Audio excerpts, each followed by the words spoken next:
In Merchant of Disguise, you pilot an airship. The game starts you off with a simple task. Travel to nearby trading posts. Complete quests for the guild. They sound like favors, but of course they pay pretty well. And along the way, maybe buy low, sell high.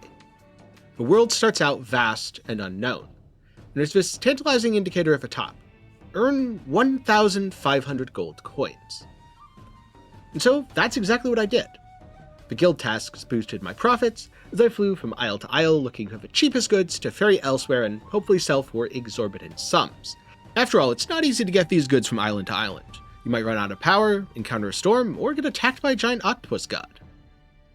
And so, after beating the game's story, here are my thoughts on Merchant of Disguise. Now, if I had to pick a genre for this game, I'd say it's a cozy merchant simulator. Because early on, energy felt like a pressing concern. The islands are pretty far apart, and it's easy to get distracted. But the game starts you off with 10 batteries, which proved to be plenty of safety buffer, especially when my curiosity got the better of me. But islands offer more than just a stop on your trading journey. Some of them are uninhabited. You can come here and pick up some resources to sell elsewhere.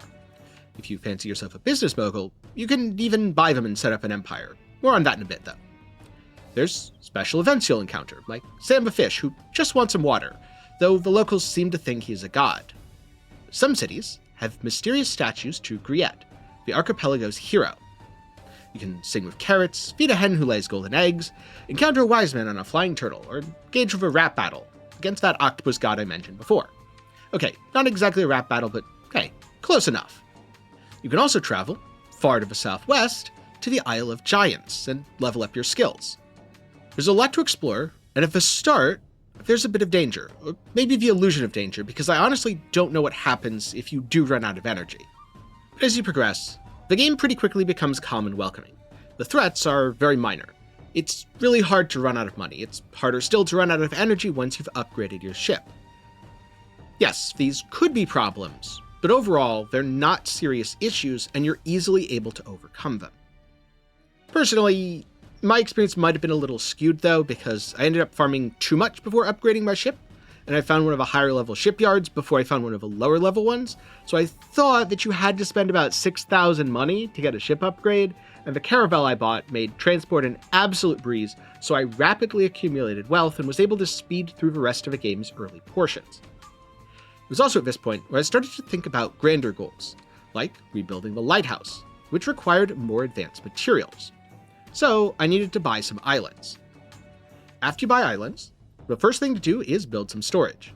Then, fill it with buildings, usually to harvest and produce goods, staff them with workers, happily recruited from the housing complex on a nearby island, and then start creating your supply chain. The guild quest to do this actually served as a really good tutorial. So I bought some sand pits, built storage, a workshop to harvest sand, and a forge to smelt it into glass, then a workshop to make it into bottles. Then I bought way too many islands, to the point where it was actually a bit stressful to keep track of, and I kind of just let a bunch of them sit there because I was making so much money that it didn't really matter. I really should have focused on a few islands and leveling them up, as opposed to buying everything that I saw just because I could. But hey, soon enough I had plenty of glass and even the other more advanced parts to finish the lighthouse.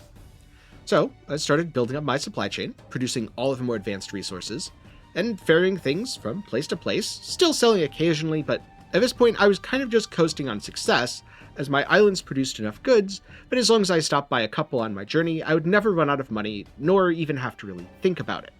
Now there is a way to automate all of this production later. You can send caravans between islands, but by the time I unlocked the ability to do that, I was so close to the game's major task, rebuilding the botanical garden, that I wanted to finish that first. And so I did. I saw some farewell words from Griette, before seeing a post-game wrap-up with what happened to all the characters. And so overall, I found Merchant of Disguise to be a pretty nice cozy game. It's definitely the sort of thing to play on a rainy day when you just want to break from the world. And it's exactly the sort of game that benefits from its brevity, taking me under 10 hours to complete all of the main objectives despite doing a fair bit of meandering. If you want to play for longer and max everything out, you can in sandbox mode, but I suspect if you do, some of the game's core mechanics are a little bit too simple and won't quite hold up. On the other hand, when progressing through the story mode, the characters were quirky enough to be memorable, and I had a good time going through their stories, especially Sam the Fish. Also, while it was fun to go from a lone merchant, just doing job to job to survive, and ending up as a wealthy captain, maybe even a business mogul, it did feel a little bit thin, because there was a point about halfway through my playthrough where I just kind of stopped caring about money because I was getting so much of it just doing other tasks and selling things when I happened to be in port, but I didn't really think I could run out unless I really went out of my way to try. Now the game is $15, and it has an 87% very positive overall on Steam. With that said, I'm going to give it a lukewarm recommendation, which is to say, if you are big into cozy games, big into merchant simulators, and you don't mind the fact that some of the mechanics do wear thin pretty quickly, you'll probably have a good time with it. But it's certainly not going to be for everyone. If this kind of game isn't up your alley, or you're wanting a more challenging experience, then maybe give it a pass or check out Sunless Seas from Fail Better Games. In terms of the differences between this and Sunless Seas, well, if this is a nice warm meadow full of puppies licking your face, then Sunless Seas is being trapped in a gigantic empty ocean while your crew is starving to death, considering eating you. They're all about to mutiny anyway, and there's a giant monster that just happens to be under the water and you know it's stalking your ship. Oh, and you're about to go broke, and you need to get back to port with your cargo that's probably cursed. And so in terms of the games I'd normally play, I do think Sunless Seas is more up my alley. But Merchant of the Skies was a nice break from the norm, and sometimes I do like playing something different, which is why I've been playing quite a few cozy games this month. I also think it's completely fine if a game doesn't have super deep or complex systems, because after all, that makes it really easy to get into. You don't have to spend time scrolling through wiki pages or looking up how mechanics work. In fact, I didn't look up anything at all when it comes to this game. I just loaded it up, followed some of the tutorials, kept completing the quests as the game gave them to me. Before I knew it, I was done with the game.